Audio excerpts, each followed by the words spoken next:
안녕하세요. 지난밤에 미국 유럽 주식시장 크게 내렸습니다. PMI 데이터가 예상보다 낮게 나온 것을 성장 우려가 현실화되었다고 해석한 것으로 보입니다. 특히 미국 국채 3월물 수익률이 10년물 수익률보다 높아진 현상이 리세션 신호가 아닌지 문제되고 있습니다. 만약 수익률 곡선 역전의 징표라면 S&P 지수가 추가로 40% 조정될 수 있다는 주장도 나오고 있습니다. 이런 주장의 타당성을 따지기 위해서라도 채권 수익률 곡선 정확히 이해할 필요가 있겠습니다. 그래서 먼저 채권 수익률 곡선의 개념, 그다음 경제 상황에 따라 이 yield 커브가 변동하는 원리를 잘 정리하고 다음 영상에서 최근에 문제되고 있는 yield 커브 역전, 인버팅 현상을 자세히 분석할 예정입니다. 이제 보게 될 표는 만기별 채권 수익률을 정리한 것입니다. 이 표에서 3월물 2.45%, 10년물 2.43%, 즉 장기채 수익률이 단기채보다 낮습니다. 근데 자세히 보면 6월부터 7년채까지 장기물수록 수익률이 낮아지는 것을 볼 수 있습니다. 즉 우하향하는 수익률 곡선 7년물까지 보여주고 있습니다.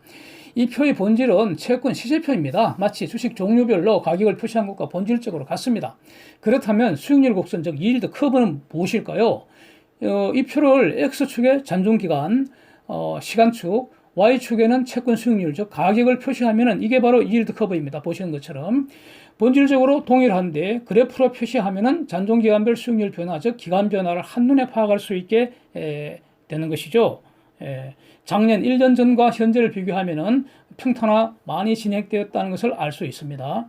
경제가 성장하는 국면에서는 장기채 수익률이 단기채보다 높게 나타납니다. 경제가 확장되는 이 경우에 우상향하는 채권 수익률 곡선이 정상이다라고 주장을 하는데, 자, 신이 아닌 인간이 주장의 참과 거짓, 명제의 진위를 증명하는 방법은 딱 두 개입니다.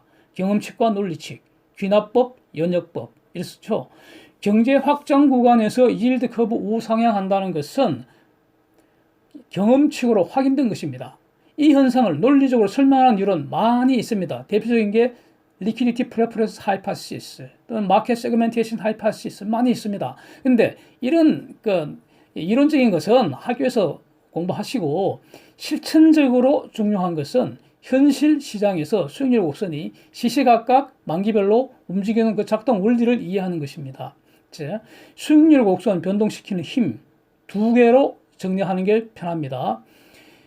정책 당국, 즉 Fed의 정책, 시장 또는 투자자 심리 또는 투자자의 행동, 이런 겁니다. 간단히 말하면 정책과 행동, 이렇게 모델링하는 것이 편합니다. 정책은 연준의 기준금리 결정이 대표적인데 이를 올리고 내리면 채권 수익률도 다 오르락 내리락 하지만 특히 단기금리가 더 민감하게 오르내립니다. 자, 여기서 장기채라는 것은 10년물, 30년물 이렇게 얘기를 하는데 대표적인 게 10년물로 잡고 있습니다. 시장의 투자 심리에 의해서 주로 장기물은 결정이 됩니다. 이제 주식, 채권은 리스크 리턴 캐릭터리스틱이 완전히 다르죠. 그래서 대체제 관계에 있는 투자 수단입니다. 경제 팽창하는 구간에서는 주식 수익률이 채권보다 높습니다. 이거 다 경험칙입니다. 물론 이론적으로도 설명 가능하고요. 이때 투자자들은 채권, 특히 장기채를 팔아버리고 주식을 사게 됩니다. 따라서 장기채는 살 사람 줄어들고 팔 사람은 많아지니까 가격은 당연히 내리는 거죠. 채권값이 내린다는 것은 장기채 수익률이 상승한다는 뜻입니다. 그래서 우상향하는 그래프 모습을 보게 되는 겁니다. 채권값의 변동성은 장기채가 단기채보다 더 크죠.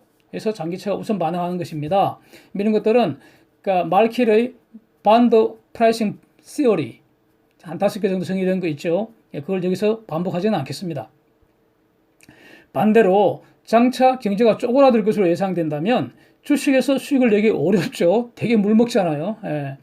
채권은 픽스드 인컴을 받게 됩니다. 그래서 금리 하락 시 자본이득도 얻을 수 있죠. 채권은 주식을 팔고 장기채를 사게 되는 겁니다.